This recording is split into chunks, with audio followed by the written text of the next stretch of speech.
근데 오늘 우리가 만나볼 주인공이 있는데 이 주인공도 사실 취미를 넘어서 이제는 미술계에 아주 영향력 있는 존재가 됐다고 합니다. 오늘의 주인공 누군가요? 네, 바로 또 우리나라에서 미술계 사랑에 대해서 엄청나게 또 많은 영향력을 끼치고 있는 또 우리나라의 자랑이죠. 아, 그렇습니까? 방탄소년단 BTS의 RM군에 대해서 이야기를 또 해보려고 하는데요. 저 볼 때는 한 번도 볼 수 없었던 표정이 RM 나오자마자 갑자기 활짝 웃으면서 방탄소년단의 김남준 씨, RM 씨가 오늘의 주인공인데 이 RM 씨의 미술 사랑이 정말 유명하다더라고요. 웬만한 맞아요. 전시든 직접 찾아가는 걸로 알려졌고 미술에 대한 안목도 굉장히 뛰어나다고요. 네, 사실은 요즘은 김남준이 안 다녀간 전시를 찾는 게 더 어려운 것 같아요. 그 정도예요? 네, 저는 사실 전시를 업으로 삼고 있는 사람인데 네. 많이 반성을 합니다. 나도 아직 안 간 전시를 벌써 다녀온 경우가 많더라고요. 그래서 바쁠 텐데. 아직 멀었다. 이렇게 바쁜 방탄소년단도 이렇게 열심히 다니는데 이러면서 반성하고 있습니다. 그렇습니까? RM 씨가 수집해서 소유하고 있는 작품도 많다면서요? 네, 지금 알려진 작품 개수만 해도 한 200점 정도가 와. 넘어가고 있더라고요. 제대로. 저기 유튜브 사진 보니까 네, 저 유튜브에 공개된 게 RMC 집이에요. 네. RM군 집인데 집에 걸려져 있는 작품들 개수만 200개가 넘어요. 저걸 팬들이 일일이 센 거군요. 네, 맞아요. 그래서 거의 집 전체가 그냥 하나의 미술관처럼 되어 그러네. 있더라고요. 근데 실제로 아트바젤 그 인터뷰에서 보면은 네. 이제 자기가 그 미술관 공간처럼 공간을 만들겠다라고 정말? 이야기를 하기도 했었어요. 근데 이제 RM이 소장하고 있는 작품에는 한 가지 특이한 점이 있다고 합니다. 바로 이제 한국 근현대 화가들의 작품이라는 건데 이제 보통은 이제 투자 목적을 위해서라도 유명한 외국 작가의 작품을 소장하는 경우가 많은데 좀 특이하긴 그쵸. 하네요. 네, 뭐 RM군 이전에도 빅뱅의 탑이나 GD 뭐 이런 굉장히 유명한 연예인들 컬렉터가 되게 많았는데요. 알려진 그런 작품들이 대부분은 해외의 유명 작가들 그런 작품을 소장을 해서 많이 알려졌었는데 네. 이 RM군이 굉장히 특이한 게 소장품 중에 뭐 외국 작가도 당연히 있지만 70%에서 80% 정도가 다 한국 근현대 작가들 작품이에요. 네. 네, 그만큼 본인의 취향이나 이렇게 좋아하는 그런 작가의 작품이 명확하다라는 거를 좀 이 점에서 확인할 수 있지 않은가 싶습니다. 제가 미술의 조예가 전혀 깊지 않다는 걸 이제는 아시겠지만 정말 한국 근현대 미술은 전 정말 아는 게 거의 없을 것 같아요. 예, 그래서 오늘 한번 저도 한국 근현대 미술의 정수를 맛본다는 느낌으로 BTS의 RM이 사랑한 전시 작가 그리고 또 작품에 대해서 만나보겠습니다. 첫 번째로 소개해 주실 작가는 어떤 분인가요? 네, 바로 RM의 최애 화가입니다.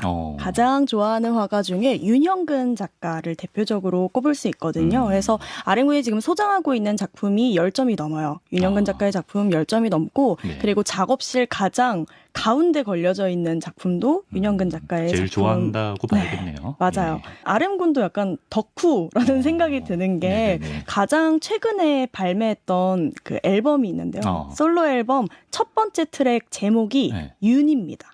윤형근 화백의 윤이에요? 맞아요. 와, 그래서 찐이네.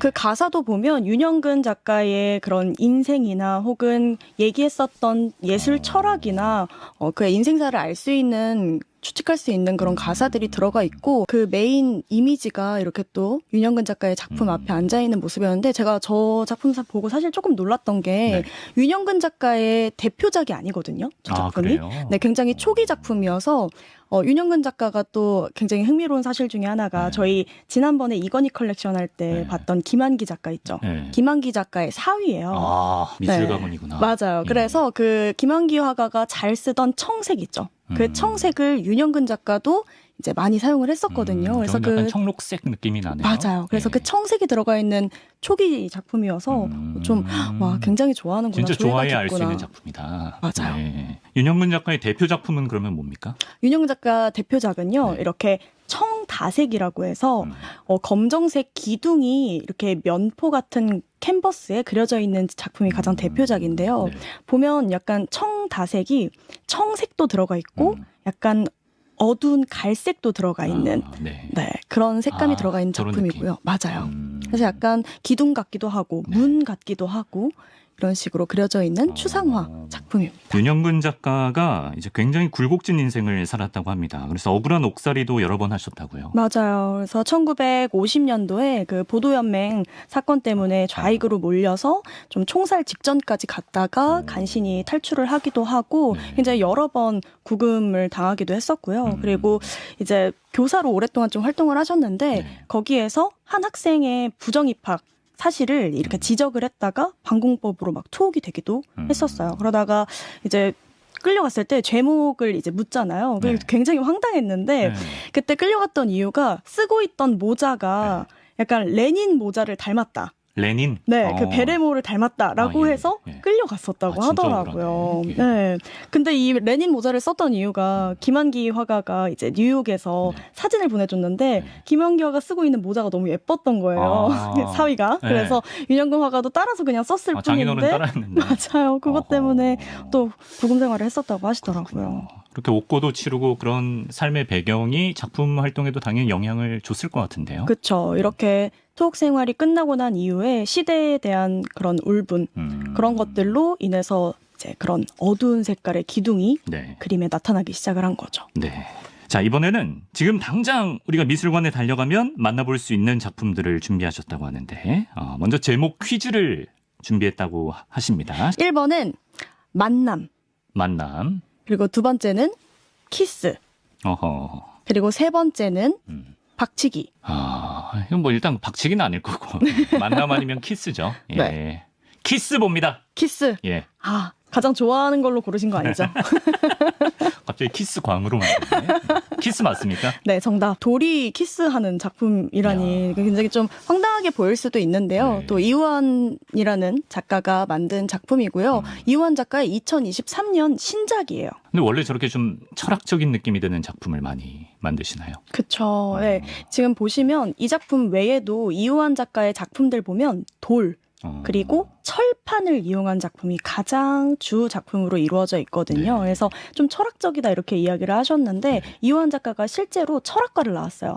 니온대학교 철학과를 나와서 이제 본인이 생각하고 있는 이 철학을 그대로 미술 작품으로 표현을 해내는 그런 작가거든요. 그래서 돌과 철판을 이용했던 이유도 사실 돌이라고 하면 가장 자연물을 대표하는 그런 거잖아요. 그렇죠. 그리고 철판은 이제 돌로부터 만들어지지만 결국은 사람의 손에 의해서 만들어지는 인공물이잖아요. 그렇죠. 그래서 이런 인공물과 자연물을 함께 조화시키기도 하고 서로 대립관계를 표현하기도 하고 아까 봤던 키스라는 작품처럼 서로 인간의 관계에 대해서도 이렇게 풀어내는 그런 작업을 하는 작가입니다. 자, 우리가 마지막으로 만나볼 작가 역시 추상적인 느낌을 주는 그런 작가입니다. 우리나라 근현대를 대표한 권진규 조각가라는 분인데요. 이분은 어떤 분이신가요? 방금 전에 이우환이라는 작가 소개를 드렸는데 이우환 작가도 이제 아렘군이 굉장히 좀 철학적인 의미 때문에 좋아했다라고 알려져 있는데 이 권진규 조각가 역시나 본인의 철학을 조각으로 그대로 표현하는 작가라고 생각을 해주시면 될 것 같아요. 그래서